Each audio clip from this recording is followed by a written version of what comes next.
सभी को वृक्ष प्रणाम। राधे राधे, जय श्री कृष्ण। आज ये वीडियो बनाने का उद्देश्य जन्माष्टमी कब मनानी चाहिए, 6 तारीख को या 7 तारीख को, इसके पीछे का क्या नियम है, क्या धर्म है, क्या लॉजिक है। एक्चुअली मैं ना इससे पहले कुछ 2-3 चीज़ें मैं ज़रूर लोगों को बताना चाहूँगा कि 5 प्रकार के संप्रदाय हैं: वैष्णव, स्मार्त, शैव, शाक्त और वैदिक। ये 5 संप्रदाय हैं।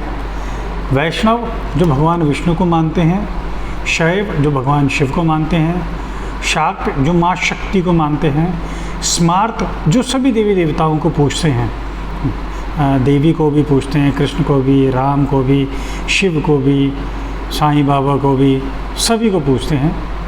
और वैदिक संप्रदाय जो वेदों को ज़्यादा मानते हैं।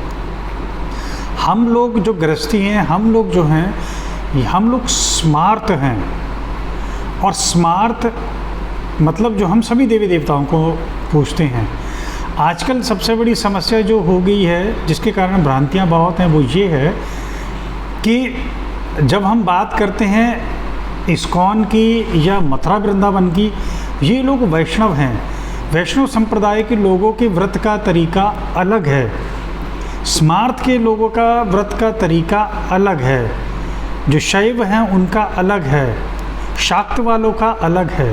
ये थोड़ा जानना ज़रूरी है, इसलिए बहुत सी भ्रांतियाँ पैदा हो जाती हैं, अलग अलग त्यौहार मनना शुरू हो जाते हैं और फिर लोग बोलते हैं ये पंडितों ने ये बना रखा है। लेकिन इसका एक शास्त्रोक्त विधान है, शास्त्रोक्त नियम है, ऐसे नहीं बना रखा।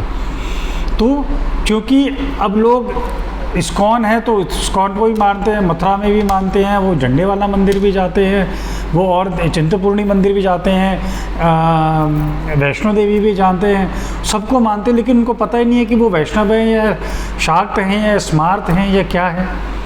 तो ये जानना ज़रूरी है। जो हम लोग गृहस्थ जीवन में है, सभी देवी देवताओं को मानते हैं, हम लोग स्मार्त संप्रदाय को बिलोंग करते हैं।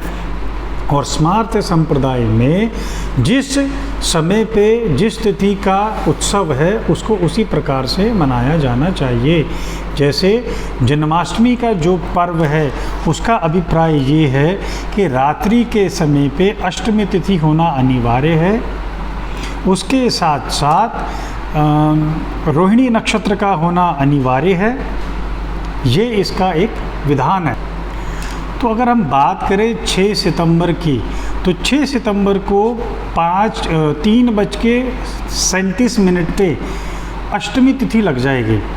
तो 3:37 PM से लगेगी, तो रात्रि 12 बजे अष्टमी तिथि रहेगी।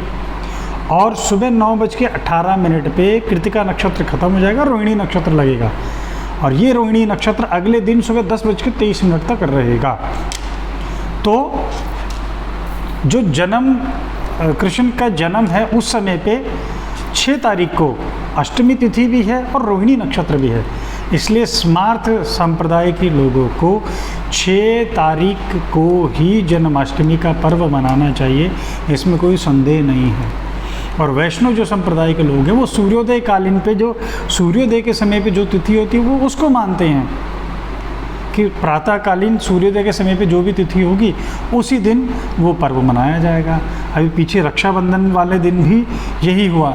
उन्होंने 31 अगस्त को रक्षाबंधन मनाई, क्योंकि उस दिन कहा कि भद्रा है, भद्रा काल की वजह से वो दिन ठीक नहीं है, इसलिए 31 को सूर्योदय कालीन पे पूर्णमासी है, तो इसलिए हम 31 को करेंगे।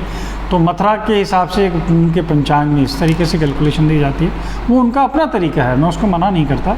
लेकिन हम लोग स्मार्त हैं, हम लोगों की गणना करने का तरीका अलग है। तो इसलिए हम लोगों के रक्षाबंधन, जन्माष्टमी का जो पर्व है, 6 सितंबर 2023 को ही होना चाहिए। क्योंकि 6 तारीख को दिन में 3:37 से अष्टमी तिथि लगेगी, जो 7 तारीख को 4:13 तक रहेगी।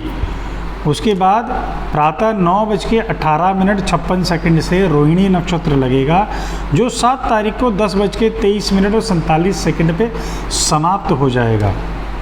मुझे लगता है कि जो पर्याप्त शास्त्र के अनुसार मुहूर्त निकालने का तरीका वो मैंने बताया है। आशा करता हूँ कि शायद लोगों को ये मेरी बात समझ आए, क्योंकि पीछे भी मैंने इसी प्रकार से ही 30 तारीख और 31 तारीख का जो था उस हिसाब से डाला गया था। इसीलिए मुझे ये जन्माष्टमी का भी पहले बनाना पड़ा। कारण सिर्फ यही है कि लोग इस सिस्टम को समझें कि ये भ्रांतियाँ मनाने का तरीका नहीं है, कैलकुलेशन करने का तरीका है। स्मार्त अलग है, वैष्णव अलग है, शाक्त अलग है, शैव अलग है। इसलिए आपका जब नियम बनता है व्रत करने का, जन्माष्टमी करने का, आप उसी के अनुसार करें, तभी उसका फ़ायदा है। भेड़ चाल करने से वो इस दिन कर रहा है तो हम इस दिन कर रहे हैं। और आजकल देखा देखी भी यही हो रही है कि अगर मथुरा वाले अगर 7 तारीख को कर रहे हैं तो दिल्ली में भी सारे के सारे 7 को ही मना रहे हैं। अरे भाई, आप लोग वैष्णव संप्रदाय के थोड़ी हो, आप लोग स्मार्त संप्रदाय के हो। लोगों को ये बात ही नहीं समझ आती है कि कौन किस संप्रदाय से बिलोंग करता है। भेड़ चाल चल रहे, जो जैसे कर रहा है वो उसी को फॉलो कर रहा है। इस्कॉन को फॉलो कर रहे हैं। इस्कॉन का अलग सिस्टम है और हम लोगों का अलग सिस्टम है, ये जानना बहुत ज़रूरी है। आशा करता हूँ आपको मेरी बात समझ आई होगी और मैं आपको समझा पाया हूँगा। इसलिए 6 तारीख को ही जन्माष्टमी का व्रत होना चाहिए। सभी को पुनः प्रणाम करता हूँ। भगवान श्री कृष्ण आप सभी को सुखी, स्वस्थ, निरोगी रखे। और जन्माष्टमी के दिन एक कदम्ब का वृक्ष अवश्य लगाएं, इससे पति पत्नी में मधुर संबंध होते हैं। भगवान श्री कृष्ण आपको अच्छा आशीर्वाद देते हैं। कदम्ब का वृक्ष नहीं मिले तो पीपल का लगा सकते हैं या केले का वृक्ष लगा सकते हैं। बहुत बहुत धन्यवाद। सुखी रहें, स्वस्थ रहें। सभी को प्रणाम।